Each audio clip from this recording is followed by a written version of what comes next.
तो एग्जाम्पल करते हैं। एक मास है 2 kg का, जिसको एक इंक्लाइन प्लेन पे रखा हुआ, जो कि 37 डिग्री एंगल बना रहा है हॉरिजॉन्टल से। अच्छा, ये मास जो है वो एक 5 मीटर के डिस्टेंस पे है एक स्प्रिंग से, जिसका फोर्स कांस्टेंट दिया हुआ। तो ऐसा करते हैं कि डायग्राम बना लेते हैं। तो ये कुछ इस तरह से है सिचुएशन। तो ये अपन ने डायग्राम बना लिया, ठीक है। ये ब्लॉक जो है इंक्लाइन प्लेन पे है, इंक्लाइन प्लेन का एंगल जो है वो 37 डिग्रीज है, और स्प्रिंग जो है इस तरह से प्लेस्ड है, ठीक है। ये डिस्टेंस 5 मीटर दे रखा है। कोएफिशिएंट ऑफ फ्रिक्शन दे रखा है मास और इंक्लाइन के प्लेन के बीच में, म्यू 0.2 दे रखा है। मास भी लिख लेते हैं 2 kg, और फोर्स कांस्टेंट कितना दे रखा है स्प्रिंग का, 2 न्यूटन पर मीटर। क्या पूछ रहा है? Find the maximum compression of the spring, ठीक। और फिर वर्क डन पूछा अलग अलग फोर्सेस के द्वारा। तो अब इसमें क्या होगा बेसिकली, है ना, ये ब्लॉक जो है वो यहां तक एक्सेलरेट करेगा, ठीक है। जब तक स्प्रिंग तक पहुंचता है ये एक्सेलरेट करेगा, और उसके बाद में जो है वो स्प्रिंग कंप्रेस होगी, ठीक है। और किसी एक मैक्सिमम पॉइंट पे आकर के और फिर ब्लॉक रुक जाएगा, जो स्प्रिंग का मैक्सिमम कंप्रेशन पॉइंट है, ठीक है। तो ऐसा करते हैं, दो इक्वेशन लिखते हैं, है ना। पहली इक्वेशन तो हो जाएगी, ब्लॉक जो है वो इस पोजीशन से लेकर के और इस पोजीशन तक ट्रैवल कर रहा, ठीक है। और उसके बाद में स्प्रिंग कंप्रेस होगी, तो वो यहाँ से लेकर के और यहाँ तक कहीं तक ट्रैवल करेगा ब्लॉक। तो ये मैं बोल देता हूँ, ये पहला पाथ और ये सेकंड पाथ, ठीक है। तो अपन पहले पाथ के लिए लिख रहे हैं। तो यहाँ पे अपने पास में इस ब्लॉक, अच्छा, और ये दे रखा है डायमेंशन ऑफ ब्लॉक को इग्नोर करना है, इसीलिए मैंने ये यहाँ से लिया है, ठीक है। यहाँ से या सेंटर ऑफ मास से नहीं ले रहे हैं। इस ब्लॉक के पास में पोटेंशियल एनर्जी कितनी अवेलेबल है? इस हाइट के इक्विवेलेंट पोटेंशियल एनर्जी अवेलेबल है, ठीक है। और ये हाइट बेसिकली कितनी है? 5 sin 37, ठीक है। ये बेसिकली sin 537 है, जो कितना हो गया? 3 मीटर हो गया, ठीक है। sin 37 3/5, sin 37 3/5। तो पहले वाले पाथ के लिए लिख रहे हैं अपन।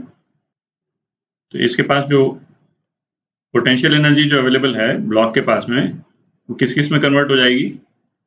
कुछ तो काइनेटिक एनर्जी में कन्वर्ट हो जाएगी, plus work done against friction, ठीक है।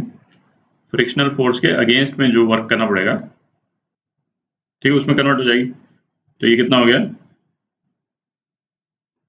mgh, ठीक है, ये h है, is equal to half mv² plus wf को अपन ने किस तरह से डिफाइन किया है, इसको प्रिसाइज कर देते हैं। Work done bye block against friction. Work done by friction नहीं है ये, work done bye block against friction, ठीक है। तो इसमें फ्रिक्शनल फोर्स जो है वो किस डायरेक्शन में है? इस डायरेक्शन में होगा, क्योंकि ब्लॉक इस डायरेक्शन में ट्रैवल कर रहा है, ठीक है। तो ब्लॉक इसको ओवरकम करने के लिए जो फोर्स लगाएगा वो किस डायरेक्शन में लगाएगा? इस डायरेक्शन में लगाएगा, एफ के बराबर ही लगाएगा, पर इस डायरेक्शन में लगाएगा। ये तो क्लियर है, ठीक है। तो ये कितना हो गया? म्यू mg cos 37, ठीक है। तो यहाँ पे लिख देते हैं म्यू mg cos 37 इंटू ये 5 मीटर का डिस्टेंस, इसको अभी L बोल देते हैं, ठीक है, इंटू L। ये ब्लॉक ने काम किया फ्रिक्शन के अगेंस्ट, ठीक। तो ये तो हो गया पाथ 1 का।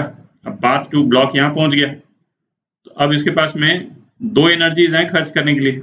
एक तो ये काइनेटिक एनर्जी है, ये काइनेटिक एनर्जी, और उसके बाद में ब्लॉक और कंप्रेस होगा। सपोज ब्लॉक और जो कंप्रेस होगा, है ना, जो अपने को निकालना है मैक्सिमम कंप्रेशन ऑफ स्प्रिंग, उसको x बोल देते हैं, ठीक है। तो एक तो ये काइनेटिक एनर्जी अवेलेबल है, और जो ये कंप्रेशन होगा उसके कारण ब्लॉक जो है हाइट में और नीचे जाएगा, तो उतनी पोटेंशियल एनर्जी और अवेलेबल हो जाएगी अपने पास। ठीक है, तो उसकी इक्वेशन लिखते हैं।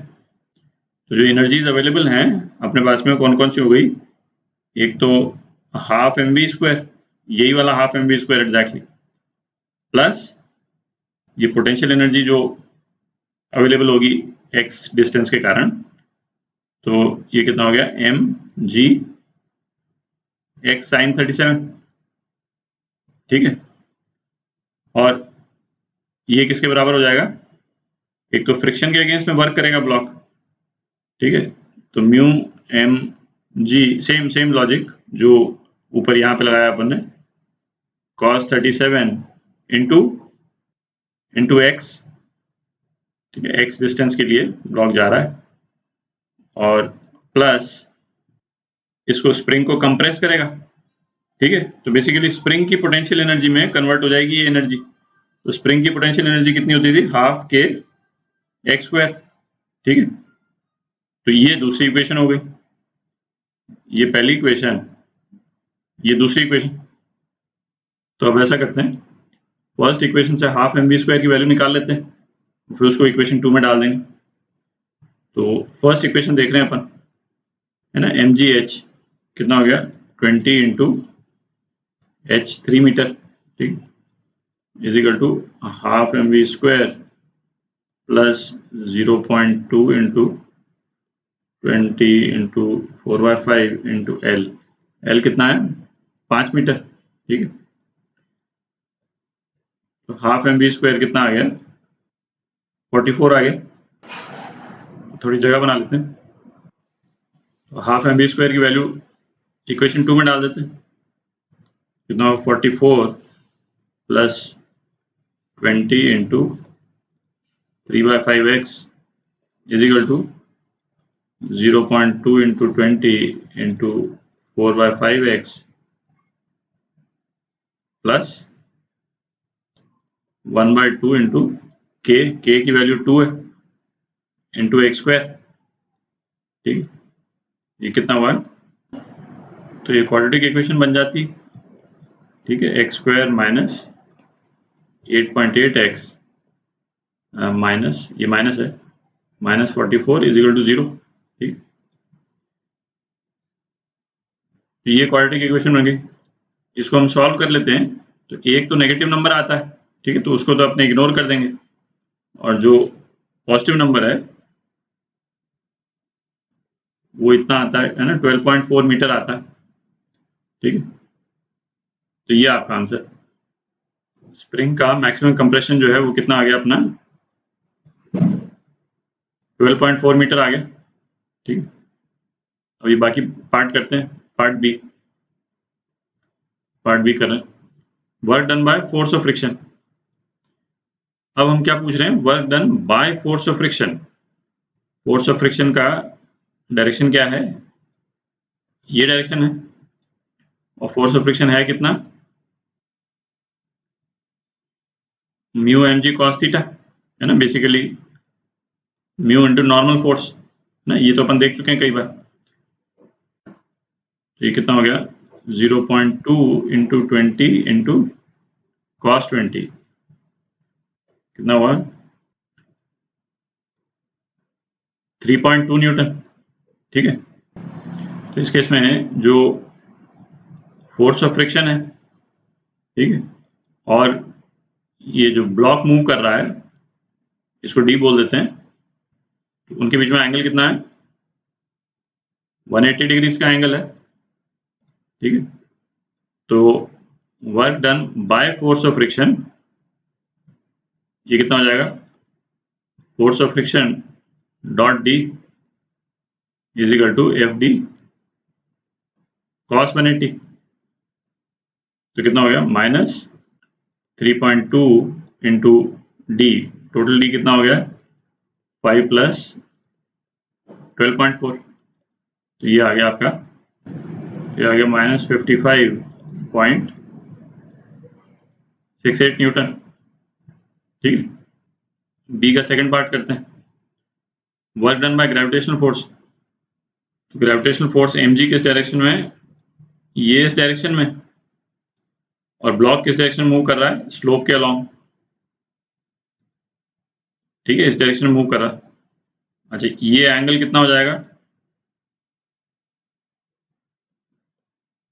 ये एंगल 37 है, तो ये एंगल 53 डिग्री हो गया, ठीक। तो work done by gravitational force due to gravity dot d, mg d cos 53, ठीक। तो ये हो गया आपका 20 इंटू डी कितना है, 17.4 टोटल, 17.4 इंटू cos 53 इज 3/5, ठीक है। तो ये आ गया 208.8 न्यूटन, ठीक। अच्छा, इसमें एक चीज ध्यान दें, ये तो जैसे अपन ने इस तरह से निकाल लिया, चूंकि ग्रेविटेशनल फोर्स तो कंजर्वेटिव फोर्स है, ठीक है।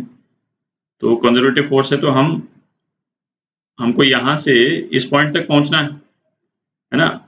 इस वाले केस में जिस तरह से अपन ने अभी कैलकुलेट किया, तो हम यहां से यहां तक इस डायरेक्शन में पहुंचे, ठीक है। हम चाहते तो, चूंकि ये कंजर्वेटिव फोर्स है ना, इसीलिए कर सकते हैं, फ्रिक्शन के केस में नहीं कर सकते थे, तो हम ब्लॉक को यहां से यहां मूव करा दें, ठीक है। बेसिकली वर्टिकली कितना फॉल किया mgh, है ना, उससे भी निकल जाता ये, है ना। h ऑब्वियसली इंक्रीज कर जाएगा, क्योंकि 5 के बाद में ये, है ना, 12.4 इसका कंपोनेंट भी आएगा, है ना, हाइट जो है वो बढ़ जाएगी। तो यहां से यहां का पोटेंशियल डिफरेंस निकाल लेते थे ना, उससे भी वर्क आ जाता है, क्योंकि यहां से यहां तो वर्क डन 0 होगा ग्रेविटेशनल फोर्स के कारण, है ना। एंगल 90 है डिस्प्लेसमेंट और फोर्स के बीच में, तो वैसे भी निकाल सकते थे। अच्छा, तीसरा पार्ट करते हैं, स्प्रिंग फोर्स। अच्छा, स्प्रिंग फोर्स जो है वो क्या है, कंजर्वेटिव फोर्स है, ठीक है। तो कंजर्वेटिव फोर्स के लिए अपन ने क्या रिलेशन निकाला था, change in potential energy is equal to negative of work done by conservative force, है ना। तो negative of work done by spring force, ठीक है। तो चेंज इन पोटेंशियल एनर्जी इस स्प्रिंग की कितनी हो रही है, शुरू में 0 थी, स्प्रिंग कंप्रेस कर गई, चेंज इन पोटेंशियल एनर्जी कितनी हो गई इसकी, हाफ kx², ठीक है। और ये कितना है, minus of work done by spring force, ठीक है। तो work done by spring force कितना हो गया, हाफ kx², ठीक, माइनस हाफ kx²। तो ये आ गया आपका minus half into 2 into x कितना है 12.4 का स्क्वायर, तो ये कितना हो गया, तो ये हो गया आपका माइनस 153.76 जूल्स, ठीक है। तो ये है आपका work done by spring force, ठीक है। तो ये आपके आंसर। इसमें आप जैसे अपन चेक भी कर सकते हैं, जैसे नेगेटिव आ रहा है ना, लॉजिकल भी है, क्योंकि स्प्रिंग फोर्स का डायरेक्शन जो है वो इस डायरेक्शन में है, और डिस्प्लेसमेंट जो है वो इस डायरेक्शन में हो रहा है, तो है ना, नेगेटिव नंबर एक्सपेक्टेड था, तो नेगेटिव वैल्यू आ रही।